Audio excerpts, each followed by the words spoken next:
Bismillahirrahmanirrahim. Assalamualaikum warahmatullahi wabarakatuh.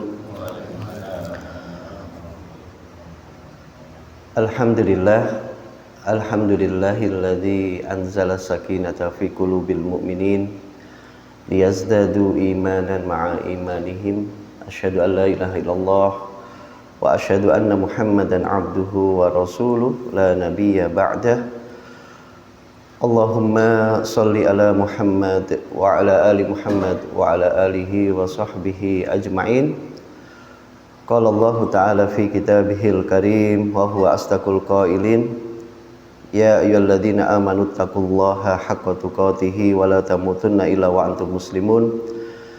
Hadirin jamaah salat subuh Masjid Baitur Rahman yang dimuliakan Allah, syukur alhamdulillah pada pagi hari ini kita masih diizinkan dan juga ditakdirkan oleh Allah untuk bisa hadir memenuhi undangan Allah, yaitu sholat subuh berjamaah dan juga dilanjutkan thalabul ilmi. Mudah-mudahan ini akan menambah keimanan, ketakwaan kita kepada Allah, dan kita semua, amal ibadah kita semua diridhoi dan diberkahi oleh Allah Subhanahu wa taala. Amin. Salawat serta salam semoga tetap terlimpahkan kepada Nabi besar kita Muhammad sallallahu alaihi wasallam. Karena beliaulah kita mengerti mana yang hak, mana yang batil. Karena beliaulah kita menjadi seorang muslim yang beriman dan bertakwa kepada Allah.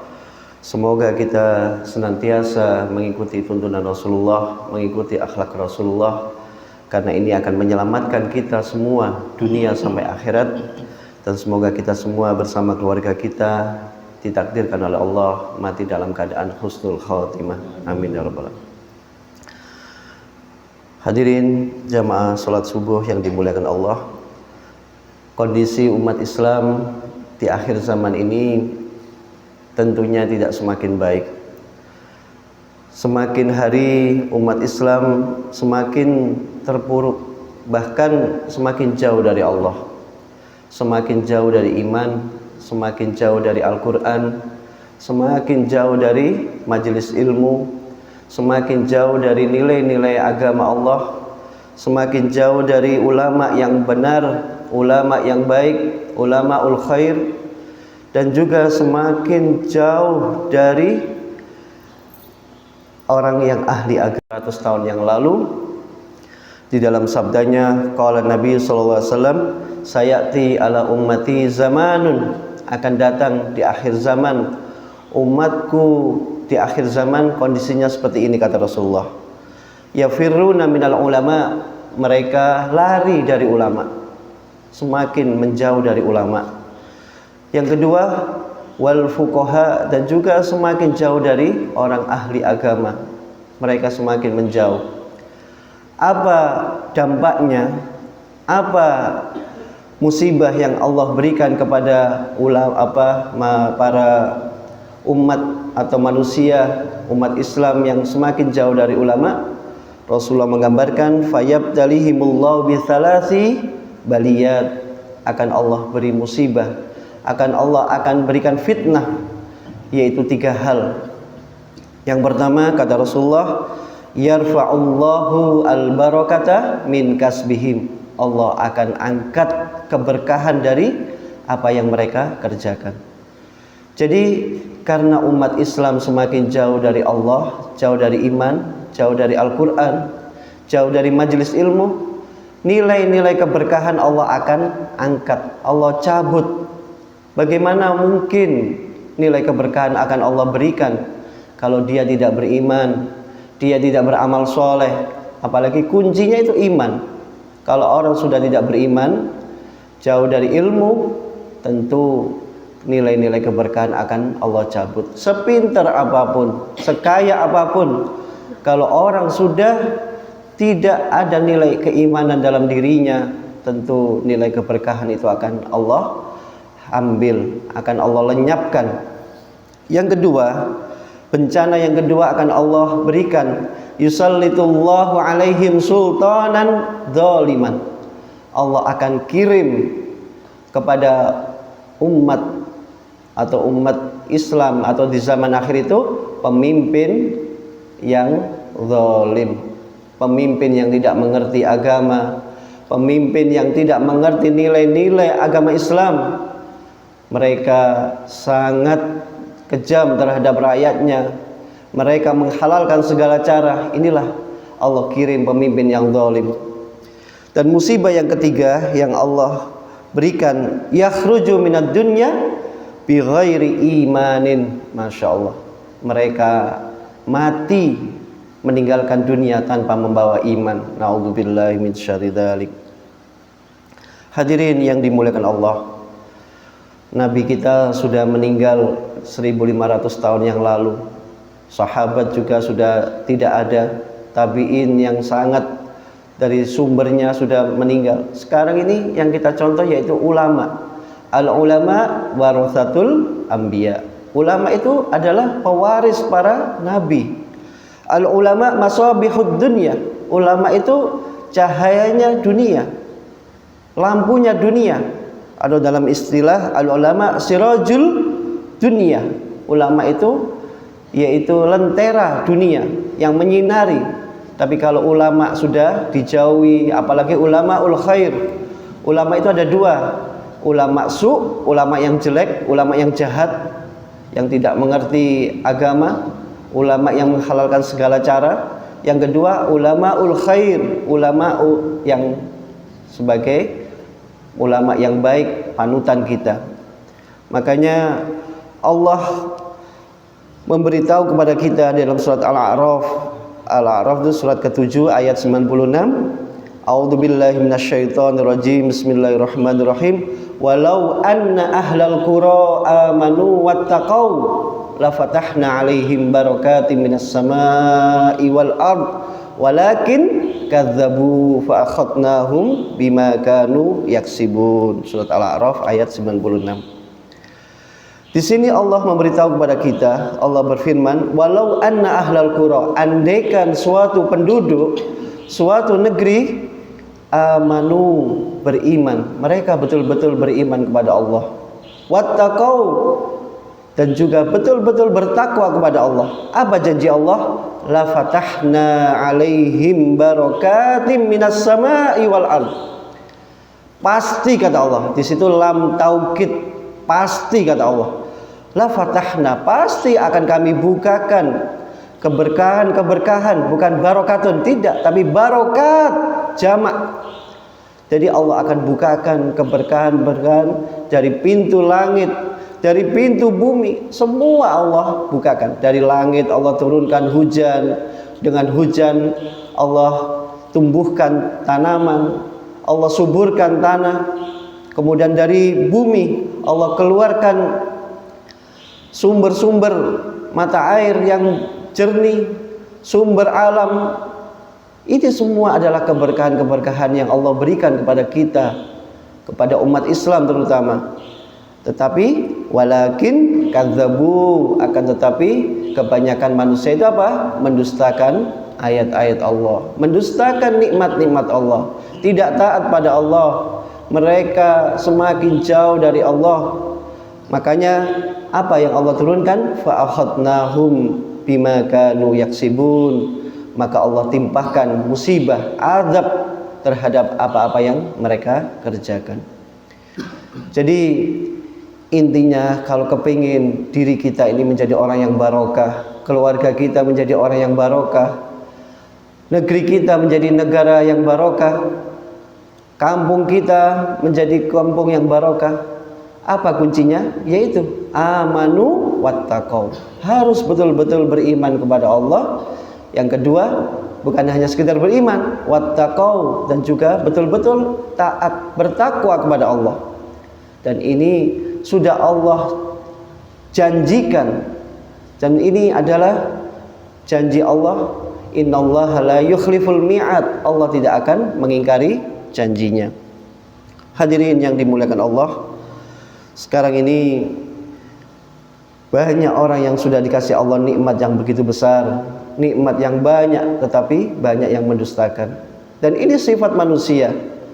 Sering kita sampaikan di forum ini, di dalam surat Fussilat surat ke-41 ayat 51, Allah berfirman, wa idza an'amna 'alal insani a'rada wa na'a bijanibih wa idza massahu syarru fadhu du'ain 'arid. Fussilat ayat 51. Fa idza an'amna, apabila Allah itu memberi kenikmatan alal insan kepada manusia, a'rada, rata-rata manusia itu berpaling, menjauh, wa na'a bijanibi, menjauh dari Allah, berpaling dari Allah. Bahkan muncul apa? Sifat sombongnya. Dikasih nikmat berupa rezeki lancar, muncul sifat sombongnya. Dikasih ilmu, muncul sifat sombongnya. Dikasih jabatan, muncul sifat sombongnya, semakin sewenang-wenang. Dikasih wajah yang bagus, muncul sifat sombongnya. Inilah rata-rata sifat manusia. A'radha, berpaling dari Allah, wa na'a bijanibi, semakin sombong, menjauh dari Allah.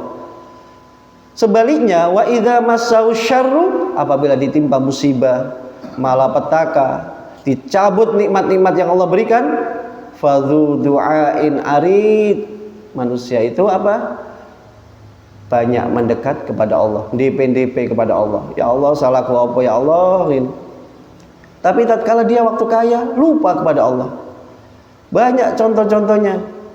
Orang seperti Bal'am bin Ba'ura, orang ahli ilmu, ya semakin dolim, semakin menyesatkan. Haman, orang yang ahli ilmu, ternyata rusak dengan ilmunya.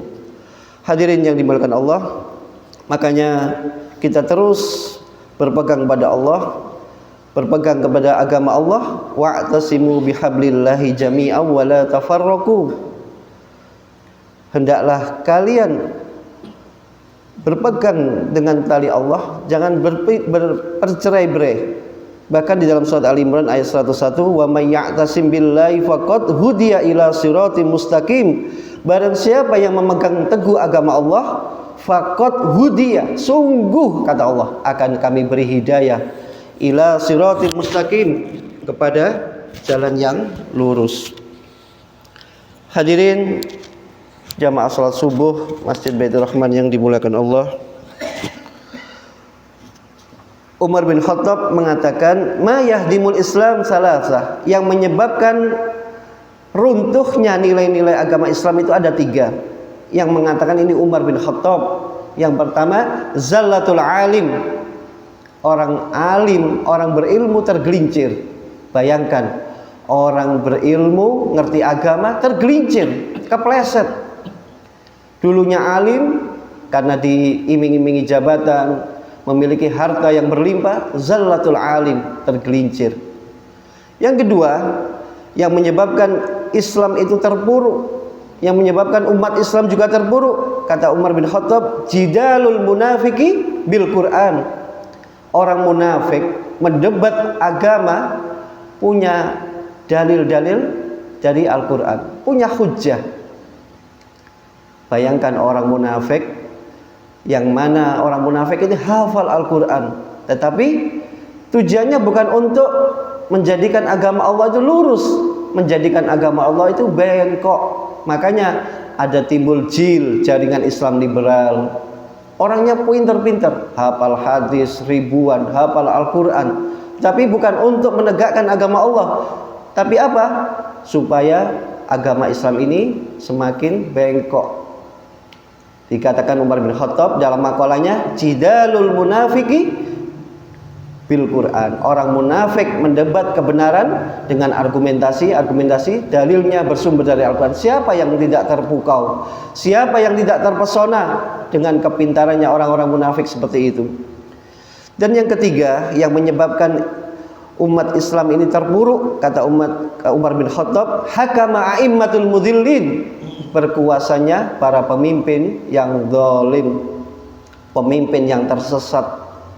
Ini kalau sudah pemimpinnya tersesat, tunggu kehancurannya.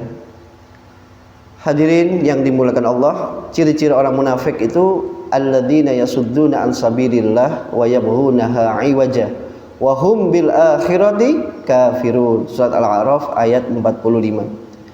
Orang munafik, terutama orang-orang kafir juga, alladzina yasudduna an sabilillah, mereka itu menghalang-halangi orang dari jalan Allah, menuju jalan Allah dihalang-halangi. Wa yabghunaha iwaja, dan menjadikan jalan yang lurus menjadi bengkok. Masya Allah, jalan yang lurus dijadikan bengkok.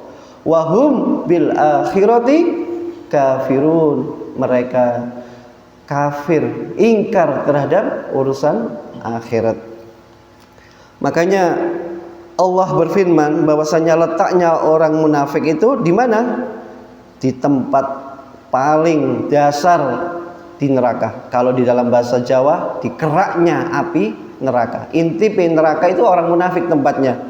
Innal munafiqina fid darkil asfali minan nar walan tajida lahum nasira. Surat An-Nisa 145. Sesungguhnya orang-orang munafik itu tempatnya nanti di akhirat itu apa? Fid darkil asfal minan nar, tempatnya paling bawah di api neraka. Di neraka nanti paling bawah itu orang munafik. Walan tajida lahum nasira, dan engkau tidak akan mendapati mereka penolong. Jadi kita diingatkan oleh Allah melalui Nabi Muhammad, orang munafik gak akan ditolong oleh Allah. Karena tujuannya itu, orang menuju jalan lurus dibikin dihalang-halangi. Jalan yang sudah lurus dibikin bengkok. Dan mereka tidak yakin dengan akhirat. Mereka sholat, mereka Islam, tapi Islamnya itu apa? Antara iman, kafir, tidak yakin. Makanya musibah di akhir zaman itu yang terjadi imamun jairun, pemimpin yang zalim atau imamun zalimun. Yang kedua, musibah yang kedua itu apa? Fakihun fajirun, orang ahli agama tapi melanggar agama, sering berbuat dosa, melanggar aturan Allah. Dan yang musibah yang ketiga di akhir zaman itu apa? Abidun jahilun, orang tekun agama, tekun ibadah tapi bodoh. Naudzubillahi min syarri dzalik. Jadi tiga sifat, tiga karakter ini jangan sampai kita alami, jangan sampai musibah ini tapi sudah terjadi sekarang ini. Imamun jairun, imamun zalimun, pemimpin yang zalim, pemimpin yang selalu menyesatkan para rakyatnya, pemimpin yang tidak mengajak kebenaran, kebaikan. Fakihun fajirun, orang ahli agama, orang ahli fikih tapi sering melanggar. Abidun jahilun, orang tekun ibadah tapi bodoh. Makanya Imam Ghazali mengatakan fasadur ra'iyah bi fasadil umara, rusaknya suatu rakyat bi fasadil umara, dikarenakan rusaknya para pemimpin, penguasa. Jadi kenapa rakyat itu rusak? Yaitu karena pemimpinnya rusak, penguasanya rusak. Yang kedua kata Imam Ghazali, wa fasadul umara bi fasadil ulama, rusaknya para pemimpin, para penguasa ya karena rusaknya ulama. Ulama su' inilah yang telah menasihati, fatwa-fatwanya yang menjerumuskan. Dan yang ketiga kata Imam Ghazali, wa fasadul ulama bisababi hubbud dunya wa hubbul jah, rusaknya ulama dikarenakan ulama sudah hubbud dunya, cinta dunia dan cinta jabatan, cinta kehormatan, gila hormat, gila pujian. Ini yang menyebabkan ulama-ulama su' yang mendominasi saat ini. Naudzubillahi min syarri dzalik. Hadirin yang dimuliakan Allah, sebaliknya kalau kepingin dunia ini semakin tegak, kata ulama, qiwamud dunya bi arba'ati asya, tegaknya dunia itu dengan 4 hal. Yang pertama ilmul ulama, ilmunya ulama. Kalau kepingin suatu negara, suatu bangsa tegak, itu harus memiliki ilmu ulama, ilmu yang bermanfaat. Ilmunya bermanfaat, ilmunya dipakai, ilmunya diamalkan. Yang kedua, kalau kepingin suatu negara itu tegak, qiwamud dunya, adlul umara, harus ada keadilan dari para penguasa. Imamun adilun, ini imam yang pertama kali masuk surga, akan mendapatkan naungan di padang mahsyar nanti. Yang ketiga, Kalau kepingin negara itu tegak, sakhaul aghnia, yaitu kedermawanannya para orang kaya. Orang kaya peduli sama orang miskin, konglomerat memperhatikan para orang-orang miskin, rakyat yang miskin yang perlu bantuan, penguasa juga memikirkan kesejahteraan rakyatnya. Ini adalah sakhaul aghnia. Sakhaun itu artinya dermawan, loman. Dan yang keempat, supaya suatu negeri itu tegak dengan baik, yaitu apa? Wa du'aul fuqara, doanya para orang-orang miskin. Artinya para rakyat ini juga mendukung, rakyat juga taat aturan pemerintah. Jadi kalau empat-empatnya ini kita terapkan, ilmu ulama, ilmunya ulama diamalkan, ilmu yang baik-baik disampaikan, negeri kita akan menjadi negeri baldatun thayyibatun wa rabbun ghafur. Yang kedua, adlul umara, para pemimpin, para penegak hukum menegakkan keadilan dengan sebenar-benarnya, bukan tumpul ke atas, tajam ke bawah. Ini akan rusak nanti. Tapi kalau keadilan ditegakkan dengan benar, nanti negeri kita akan menjadi negeri yang makmur. Yang ketiga apa? Sakhaul aghnia, kedermawannya para konglomerat, para orang kaya. Yang kaya membantu yang miskin, yang miskin juga taat pada aturan yang ada. Inilah gambaran kondisi umat Islam yang di akhir zaman ini, yang Rasulullah gambarkan, yafirruna minal ulama wal fuqaha, lari dari ulama dan orang ahli agama. Musibah yang pertama yang akan didapatkan, yarfa'ullahul al-barakah min kasbihim, Allah akan angkat keberkahan dari dunia. Yusallitullahu ta'ala alaihim sultanan zaliman, akan Allah kirim pemimpin yang zalim kalau sudah kita lari dari ulama. Dan yang ketiga, yakhrujuna minad dunya bighairi imanin, akan Allah wafatkan kita di dunia tanpa membawa iman, karena hilang barokah, hilang rahmat dari Allah. Mudah-mudahan sedikit apa yang saya sampaikan ini bermanfaat untuk mengingatkan diri kita agar sebagai umat Islam lebih hati-hati menjaga ku anfusakum wa ahlikum nar, jagalah dirimu dan keluargamu dari jilatan api neraka, agar kita semua ditakdirkan oleh Allah mati dalam keadaan husnul khatimah. Marilah kita berdoa kepada Allah agar kita semua diberkahi, diijabahi semua doa-doa kita, dan kita semua wafat dalam keadaan husnul khatimah. Allahumma inna nas'aluka ilman nafi'an wa rizqan thayyiban wa amalan mutaqabbalan. Rabbana dhalamna anfusana wa illam taghfir lana wa tarhamna lanakunanna minal khasirin. Allahumma inna nas'aluka husnal khatimah wa na'udzubika bisu'il khatimah. Allahumma tawaffana bil iman wal islam, tawaffana bi husnil khatimah ya Allah. Rabbana la tuzigh qulubana ba'da idh hadaitana wa hab lana min ladunka rahmah wa hayyi lana min amrina rasyada. Allahumma inna nas'alukal huda wat tuqa wal afafa wal ghina. Rabbana atina fid dunya hasanah wa fil akhirati hasanah wa qina adzabannar. Subhanakallahumma wa bihamdika asyhadu an la ilaha illa anta astaghfiruka wa atubu ilaik. Mohon maaf atas segala kesalahan. Assalamualaikum warahmatullahi wabarakatuh.